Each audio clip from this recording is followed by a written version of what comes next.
Welcome back. Welcome in. This is Country Roads Confidential at earsports.com, a Paramount podcast. I am Mike Casazza here to open up the subscriber mailbag here. Joining me is Chris Anderson. Chris, it's almost like Saturday didn't happen in the fact that everybody is very much looking forward to the coming Saturday against Pitt. And it's also like Saturday did happen and must now really matter going forward because we have all these new stars on offense and we have persisting issues on defense. Which is which here? I have no idea if Saturday was real or an illusion. Don't know, but going through our mailbag, you would think literally only two things happened on Saturday. One was Hudson Clement was amazing, which he was, and West Virginia has no other receivers. And West Virginia's secondary is the worst secondary in college football since 2012. West Virginia's secondary? I'm not sure, but let's put it this way. When we get to these questions here in a moment, about half of the mailbag was about why the secondary stinks and why the wide receivers stink. So prepare thyself. Okay. Not gonna lie to you, I woke up and had a look at the questions and was like, oh yeah. And I don't know if I dreamed it or not. Maybe that was real. Maybe that was a mirage, but I could just kind of see these questions coming in these two specific natures that we're going to field them here. Look, we'll talk plenty about Pitt coming up here in the days that follow. News conference today, head coach, coordinators, a handful of players. Plenty of talk about the Panthers, I'm sure. Not too much about the Dukes. I don't know how much more I want to talk about Saturday night. I think I'd rather talk about the first two games and the game coming up. So what do you say we dive right in? Let's do it. Let's start with the secondary. Again, we're going to kind of lump in several questions because I think 1, 2, 3, 4, 5, 6, 7, 8, 9. I got here kind of lumped together about basically why does the secondary stink? What's going on? I want to cherry pick a couple angles from these questions. Um, first let's start like in general because I think this is something you and I discussed last week. But is this an issue of scheme, personnel, or both? What is a possible answer other than quote just cover better? Well, you change parts. We talked about the limitations there. You know, can you roll in different corners? Sure, but they just don't have them. And same thing with the safeties. So is it talent on their side? Maybe is it talent on the other side? There's a big difference between Penn State and Duquesne. The issues, there was not a big difference. So that's concerning. Um, I'm never sure, Chris, is it Jimmy's and Joe's or X's and O's? Because it seems like that's an answer or a logic that you can bend around the problem or the solution. And everybody's just got to have players. So it would be that simple. And that means, okay, they didn't recruit or hit the portal well enough. And Neil Brown with a really telling statement about how they thought they went out and got veterans to fix the secondary. That hasn't happened through two games. And back to the drawing board. We know the personnel limitations, and I don't think you're drawing stick figures on the drawing board here. So you're probably looking at scheme here or some type of fixes there. They might be trying something that isn't working, or did they get so simple in the offseason that it's simple for the other team? Absent the knowledge of what they're actually calling and what the actual design of the play is, it's really hard to critique and say they got to change this because it's not working. But you can watch it, and it certainly looks like they're in like on a cover 3, which is just like typically your two corners and your deep safety are going to drop. So your corners and your free safety are going to drop, but that's a very common defense. And like I guarantee you, quarterbacks at any level and receivers at any level are going to know that you're going to have deep outside defenders. You're going to have a deep middle defender. They're going to cover the thirds. You're going to have a safety who covers the flat and the curl routes. You're going to have an outside defender who covers the flats and the curl routes. You're going to have linebackers who do the hooks and the curls in the middle of the field. And you can run around that stuff. You can use crossing patterns. You can use posts. You can do things like that because it's a fairly simple defense. It could be effective if you've got players who can make it work. And you're just watching West Virginia not aware enough in its thirds or covering, again, the curls and the flats or the hooks and the curls. It's like just doing their thing and not entirely aware of the surrounding. And that just might be the person's not good at it. It might be that they need more time, but you just see people who are very good at what they're doing, but maybe not very good at entire assignment on defense. And then if you're too cautious in a zone, if you're too soft and a guy catches it and runs away from you, you better be fast enough to catch him or quick enough to react. And that certainly seems like that's not where it needs to be for them right now. Yeah, I think one of the things that's sticking out to me is here is you're running this cover three, like you said. A lot of what West Virginia running is that cover three, which is I don't want to say it's not like a prevent defense, but it is supposed to kind of take away the deep pass. And what's happening? Teams are getting big, huge chunk plays on these passing games. And we saw in the Penn State game where Penn State receivers are getting behind West Virginia's defense. How do you get behind a cover three defense? I'm not entirely sure, but that's a concern. And that's, you go back to the Jimmys and Joes, X's and O's thing. I've always been, hey, Jimmys and Joes thing. I don't want to take anything away from coaches, but a lot of it is Jimmys and Joes. The X's and O's get a lot easier when your Jimmys are better than their Joes. I can tell you that.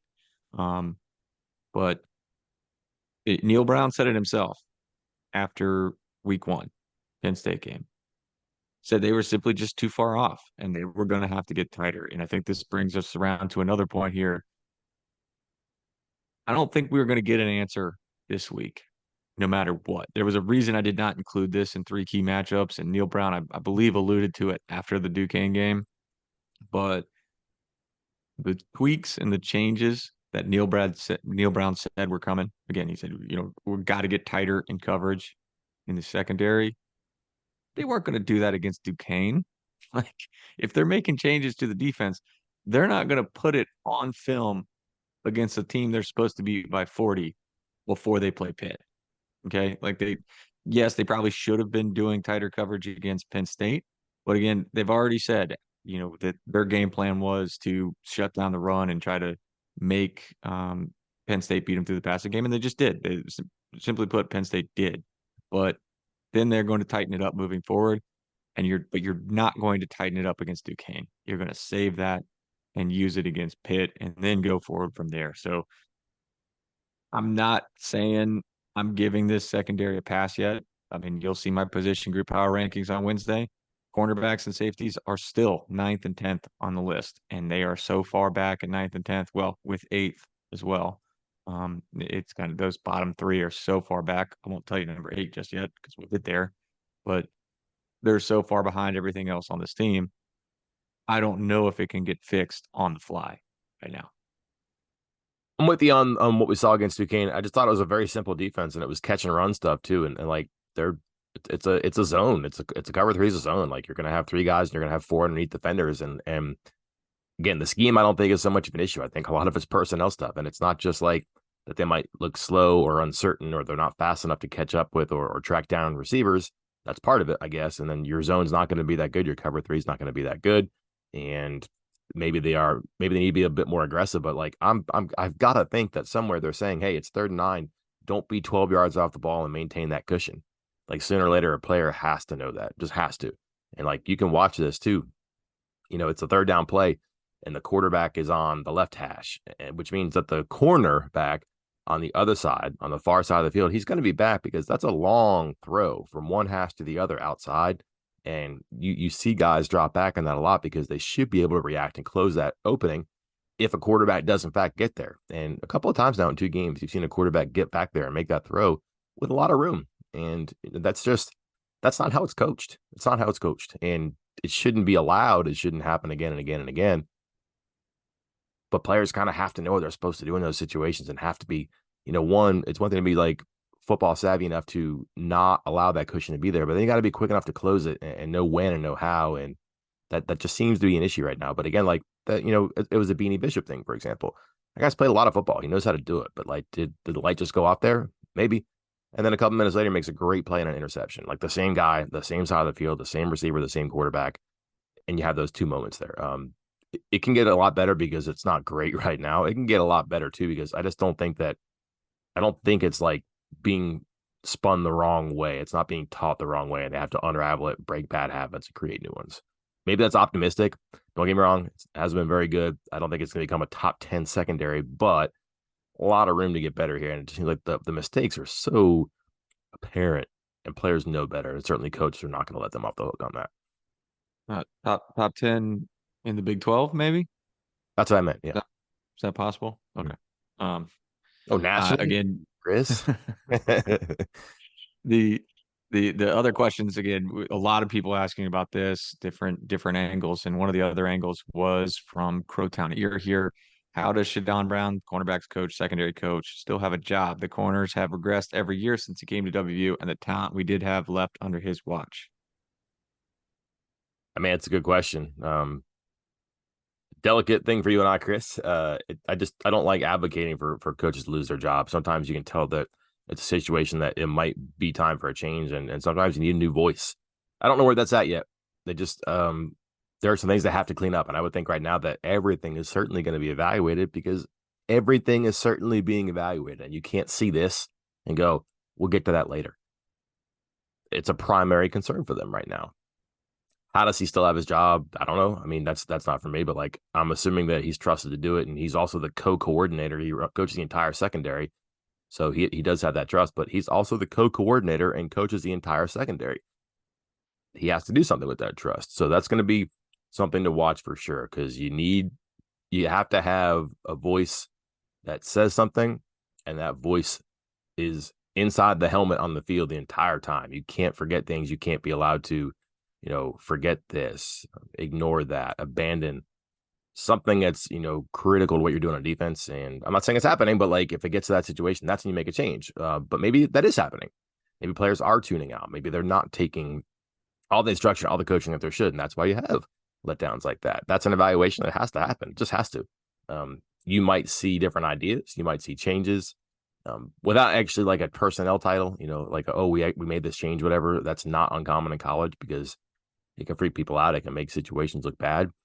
But you might also see a news release after I give up 500 yards passing to Phil Jerkovic, and they say West Virginia makes a change in defensive coordinator or defensive co-coordinator. You might see that, but it's bad. It would have to get worse, I think.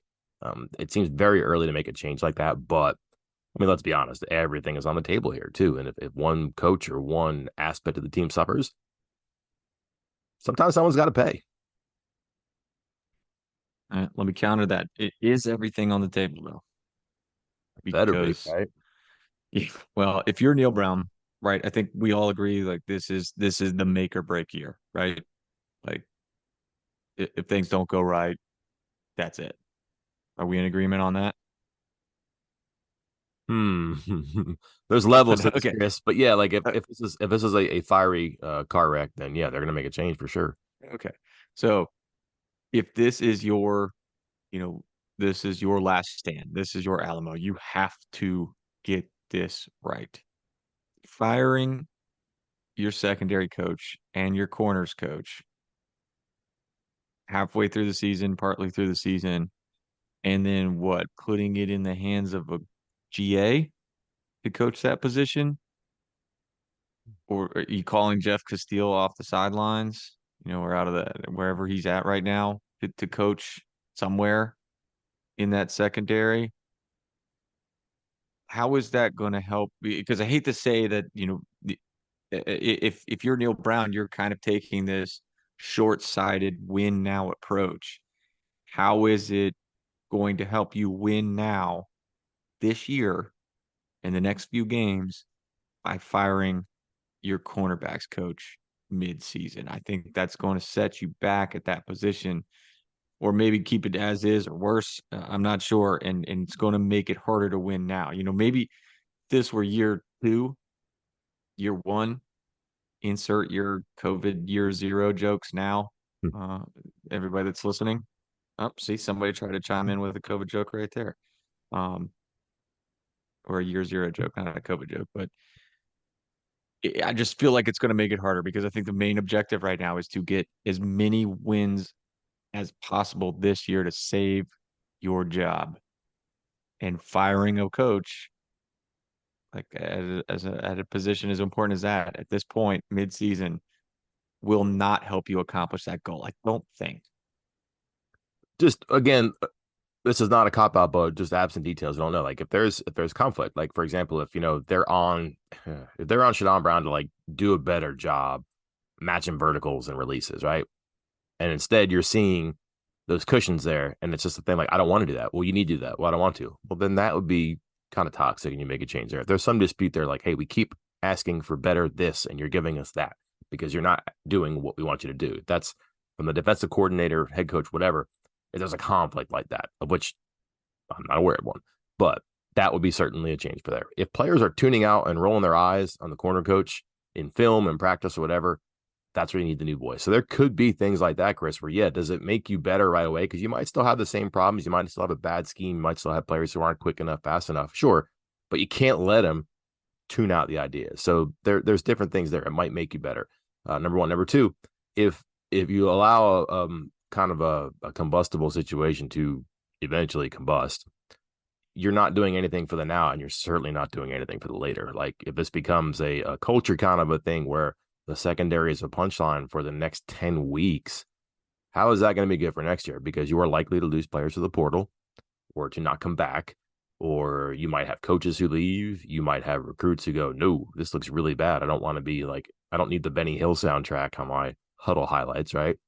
That could be a situation where it doesn't work right now, but it does work better. But again, the overriding thing here is that tomorrow is not guaranteed, and today really matters. So that's a very, very fine line here about, and they're going to have to navigate it. And this is a situation that maybe to be fixed, you can't be delicate. Maybe you have to grab it and shake it and get everybody's attention with something, which could create some sort of a significant reaction to something that does go bad in the next game, the next weeks. Who knows? Yeah, I guess if things are almost literally rock bottom at that position, you almost take a stance of how could it get worse? And then you make the change. Like there's only one way to go, and that's up. Are we at that point yet? I don't know. I mean, like, and they'll do these things quietly. Like last year, we did not know that they pretty much changed the offensive coordinator. They never told us, right? But we kind of knew, and then like we later heard that Graham wasn't calling the offense anymore. Obviously, Kirk Soraka got involved in the offense a couple of years ago, and they went out of their way to disguise that to like the point that someone actually called me and told me what happened, just so like we weren't going to look stupid reporting about it. They'll do these things sometimes very subtly and make changes too. So you might not have smoke from the Vatican, so to speak, or maybe you will, depending on the color of the smoke, I guess. But poor analogy. You might not have an official proclamation, but you might see change in some capacity. Which leads me to the next question. Again, we're still on secondary, folks. From West Virginia Nomad 7. He says, I keep going back to the decision to make Jordan Leslie the defensive coordinator over Jamil Adai is the one decision where the fate of the program crumbled. And that's drastic. I know the offense has been a hot mess, but our secondary steady decline since then has me wondering, what say you? There's a lot to that story, man. There's just a lot to that story. And remember, the one was a front coordinator and one was the back coordinator. Oh yeah. That was very, again, they sometimes you just try too hard in this. But in hindsight, you might be able to do that. They did not have hindsight on their side right there. If they kick that one, yeah, man, that's a problem for sure. Like, but are we sure that Jamal Adai, who has bounced around a bit since then, is recruited at a high level? But I don't think that you give the national championship at Georgia to him. No, he won it, but like, was it because of him? Probably not. Did he help? Sure, but like now he's at Miami, and you know Miami's okay, fine. Beat Texas Tech, A&M, that's fine. But like he's gotten some corners there too. It's hard to say. It's easy to sit here now and say they could have fixed the secondary by having Jamal Adai run the defense. Adai hadn't been really in that position before. He really prepared himself and he wanted to, but he hasn't gotten that opportunity since then. I'm assuming he still wants to be a coordinator somewhere, but he hasn't done it yet. So is everybody wrong everywhere? Like it's a hard conversation to have. I think again, you could do it. It's very convenient. It's also possible that West Virginia got that one wrong. It's entirely possible. I can't argue that. That was a really complex situation with a lot of things going on at that time. And that was not the most harmonious staff at the time. There was some stuff going on, obviously, off the field at that time with, you know, some of the Kerry Martin stuff, some of the Vic Koenig stuff. It was just a pretty unusual and unique time. And sometimes it's hard to make the right decision. And sometimes it's hard to say that the decision you made was right. It's very easy to step back years later and say, boy, they really got that one wrong. that one had a lot. I want to say that one maybe had more to do with uh relationships and social kind of stuff. Not social like going out, but social skills, just how you kind of jived with everybody else on the staff and in the program than it did with actual results on the field. And like you said, kind of look at Adai's career. Um, he's been a defensive backs coach for a decade, a very good one, but never promoted to defensive coordinator except for that co-defensive coordinator, after Tony got fired last minute and they had to do the combo thing that you mentioned. And then he leaves West Virginia, goes to Georgia, step up there with especially with their success recently, and then takes a step back going to Miami for the same job. And I believe I'm trying to look it up right now, but similar or less pay. Like that's a strange step. When guys are moving up, you think they're moving up, they're going to take coordinator jobs, but he's bounced around and it's always been 1, maybe 2 years at each place, and it's never been the coordinator spot. And most recently, he took a step back. And again, you can't. Maybe you ask why that's happening instead of saying, West Virginia screwed that one up because maybe they did. We don't really know, but there has to be something to that as well. And Adai's, you know, job career. Was there any other angle from the secondary stuff here that? No, I think this has covered everything on the secondary. Was there anything else you wanted to add into that? Yeah, just there's not a magic wand here. It's too late to put in a new scheme. They're going to be cover three. They're going to have to find the right tactics. They're going to have to be better about the stuff that's pretty simple, easy for me to say. I'm not playing out there in front of 50,000 or 100,000 people, but football players are kind of programmed to do this stuff and to react and not really be victims of their surroundings. So they should be able to pull that stuff out. And it's not working right now, too. Some of it's going to be experience. But like they're going to have to probably ride with two corners for as long as they can, which is what they're doing. So which two now? People have not been happy with Malachi Ruffin in the past. Now people want to play Malachi Ruffin. People wanted to play Andrew Wilson Lamp for a long, long time. Now they're playing him and it's not working out. You wanted the transfer portal, but Brown said that the transfer portal didn't help him. They're missing Montre Miller and he's not going to be back for a while. It's very thin right there right now. They're not going to put. There's no Hudson Clement out there, which probably transitioned this year. There's no Hudson Clement there at corner that's going to play and be a difference maker right now. And that's kind of sobering, I think. And they don't have great safety play behind them. And that's not going to make you feel better about either aspect right now. It's going to be a slog for them to get better.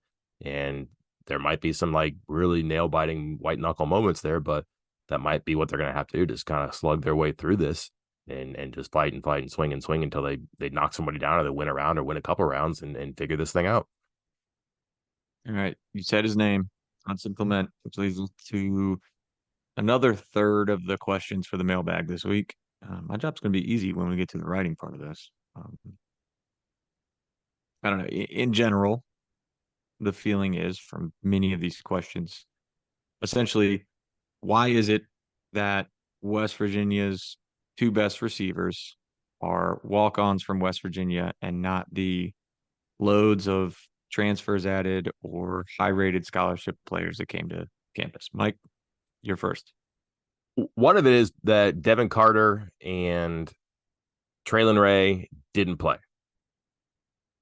Those are your two guys on the side where Hudson Clement plays. If one of them or both of them are available, you don't have the Hudson Clement game. You don't.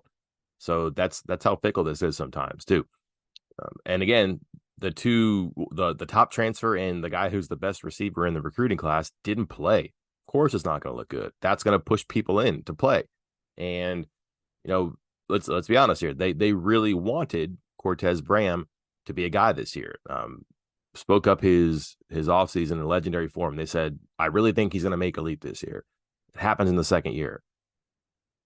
It does. It hasn't. It just isn't there. It doesn't mean it won't, though. Like sometimes it just comes slower for some people. Like he's not going to turn a Kevin White corner, it appears. That's okay. He's not going to be, the no doubt about it, like second year light goes on, like Alston, for example. Mario Alford, I'm sorry. It just clicked. It didn't. They wanted to, it didn't. So like that's the break, I guess. Jeremiah Aaron, same thing. And Jashawn Polk was hurt. He just got out there. That's going to take him time. I don't think they thought Noah Massey was going to be a starter or like an impact player, but he's slow to the start line right now. It's not what they want it to be, but a lot of it is that they were thin to begin with. You bring in guys to replace people, but if those guys aren't good enough, then you're going back to the people that you were seeking to replace, which was the problem or the concern in the first place. And then their two best guys didn't play. So like that's a hard lens to look through there, but that's kind of the reality for me. It looks better if Carter and Ray out there, but you also probably don't get Clement. And then they just don't have the answers in some spots yet that they thought they were going to have, which is why they went to the portal. And West Virginia just kind of probably fishes from a different pond in the transfer portal. It's the reality there, but that's the harsh. They got to get it right. That's not been their strength for a while. So now, yeah, you're going to have to put guys like Preston Fox out there, but people have been waiting for Preston Fox to play for a long time, and now he's getting that chance, and that's not good enough? Question mark. A lot of people just kind of arguing and postulating in different directions here, sometimes against themselves, separated by time, if not logic, and you kind of get spun up in a situation like this. But if you step back, still early for Gallagher, no Carter, no Ray, and are you really riding into the Big 12 with Preston Fox and Hudson Clement starting and playing heavy minutes? Well, they're about to, but that's not what you drew up when spring football or preseason football started. Are you sure you want that right now? We'll probably find out, right? Yeah, I don't think this is, if you're asking me, here you go. Over under Hudson Clement receiving touchdowns the remainder of the year. He had 3 on Saturday, over under 3 for the remainder of the year. I kind of feel like over, but Oh, like really? I, Oh, I I'm just still kind of going under. I think it's going to come back down to earth, and you're going to sure. revert back to Devin Carter. And I mean, yeah, I get it. I'm not. I'm saying he's essentially going to turn into a 5 to 10 snaps a game kind of guy moving forward. Well, I don't know about that. I think he's a solution to a problem too, because he can play either outside position, they've said, and certainly Carter can. He needs to play. You can't not play him, but he needs to play it. And he's been more productive than Bram and Aaron on the other side. So he needs to be ahead of them in line. He needs to. And I think the trust is that he can be good enough to just do what he wants to do. And it looks like Green really trusts him, like really trusts him. So I would not be surprised if he does some stuff at RPOs in the goal line. I'm not saying he's going to blow by cornerbacks and take advantage of busted coverages, but I think he's going to be getting snaps where he can get you 3 more touchdowns. Mike, I would just like to say that both you and I are only one catch behind Cortez Bram and Jeremiah Aaron on receptions for the season. So Yeah, it's not good. it's not great. Um, Real quick before we move on to something else, I was looking it up as you were talking just a minute ago on my Jamil Adai thing. I was just making sure I wasn't being too harsh on it, but in Arizona, there was some coaching changes going on. And I think the year after he left was when they made a change at defensive coordinator. Minnesota, they made a change at defensive coordinator, passed on him. West Virginia made a change at defensive coordinator, passed on him. Georgia made a change at defensive coordinator, passed on him. So WVU is not alone in this. Okay, so just throwing that out there Fair enough. for anybody else that was still on that or thinking about that or thinking I was being too harsh with what I said earlier. Moving on to, oh boy, speaking of too harsh, I'll bring the lighter side to this one, but Yidio 10 asks, how bad do things have to go on Saturday for Neil Brown to be fired the next day? And I would like to counter with, how well do things have to go for the fan base or the majority of the fan base to convert to optimism, I guess is how I want to phrase it. So what are the scenarios here where we wake up Sunday morning and everything has changed one way or the other, Mike? Blowout. That's my answer. Like it has to be a blowout where Pitt comes to town and blows West Virginia off the field, and you say there is no coming back from this. There shouldn't be an embarrassment like that at home. There shouldn't be a gap between these two teams that's so significant. There shouldn't be another opportunity for this coach and the staff. And that's the only way I can see them breaking free right now. Conversely, how do people feel better about it? Probably the same way. Hey, there's a big gap between West Virginia and Pitt. There was an embarrassing game at Mountaineer Field, and golly, West Virginia was on the right side of both. And people would be like, you know what? That's progress that we've been looking for. Let's go get Texas Tech for the first time. People would feel a lot better about that. If it's a 21-17 loss, people are going to be down more than now, or down more than they were after, maybe the Pitt game last year, the Penn State game this year. Similar moments that are, perhaps launching points for Brown, but they're going to be like, that's just kind of who and what this is right now. And it's going to take something bigger than this to change it. People, I think, would understand that. Maybe not accept it, but they understand that. And if West Virginia happens to win, I don't know, 27-21, well, that's the same score that Cincinnati beat Pitt by last week. And are people going to be that excited about that and say that the world is different and this is their guy for the future? Let's give this a year one reboot right now. No, that's not going to happen. So what you haven't seen is what you want. One way or the other. Like West Virginia blows out Pitt, you're like, okay, that's different. I like the way this tastes. I like the way this looks. I like the way this feels. Let's get more of that, because it would make people think that maybe something is on the way. It would validate some of the, think we're a good team. We happen to run into Penn State. Some of that chatter would be validated. And conversely, they get blown out. You know what? That's not new, but you're not supposed to see that. And then if you don't want to see any more of it, maybe you won't. Hate it when it's the last question and we fully agree with each other. Because yeah, I think a close loss, the fans will be wildly upset, but I don't think the administration is going to do anything about it. Close win, and everybody will be happy, but it'll still be a lot of nitpicking going on, and no one will really be sold, I don't think, on this being the right answer, maybe. Like at least the people who are upset right now. So yeah, I'm with you. Like it would have to be an embarrassing blowout loss on national television, and it might, he might be the first coach fired for the 2023 season. Um, but a blowout win, East huh? Lansing might have something to say about that. Technically Yeah. Okay. suspended. Mhm. Because did you like how they did that? By the way, a little sidebar. You suspend your coach during an investigation, and your players can't transfer because that 30-day transfer window doesn't open because he's suspended, Wow. fired. Yes. Yeah, Yes. should no, I won't go there. Wow. Okay. He almost did. I almost did. Anyway, um, but yeah, so I'm with you. Like a blowout win, and I think even some of the detractors, the Neil Brown detractors, would say, okay, you know what? You know what makes me happy? Beating Pitt Mhm. 56-20. Like that makes me happy. So I think that's I'm with you 100%. It's got to be a blowout one way or the other. Do they have that gear? And could they get blown out? Like, does either outcome exist? I'm not sure. Well, I'm not sure Pitt has that gear to blow out West Virginia, and I Yeah. don't think West Virginia has that gear to blow out Pitt. So I don't think either scenario is going to happen on Saturday. Hmm. Yeah, I had to go. Like, I had to watch the Cincinnati Pitt game, but I just kind of heard it was very like turn back the clock kind of a performance where it was kind of older. It wasn't as good as Pitt had been in the past couple of years, and it wasn't as like electric as Cincinnati's been the past couple of years. So I'm curious about the brand that the Panthers bring to town. I've seen enough of Phil Jerkovic to know what's going to happen with Pitt and what's not going to happen. Okay, so you can do the preview podcast by yourself. Done and done. All right, cool. I'll take the day off. All right. Well, that is how we conclude here. Agreement. Not seeing a blowout either way, but we're gonna roll up our sleeves, dig in more into the Pitt West Virginia preview. Full game week media schedule today at the Pushkar Center, and then all the regular bells and whistles coming up on the website before you know it. Until next time, I am Mike Kazaza. And I'm Chris Anderson. We will talk to you then.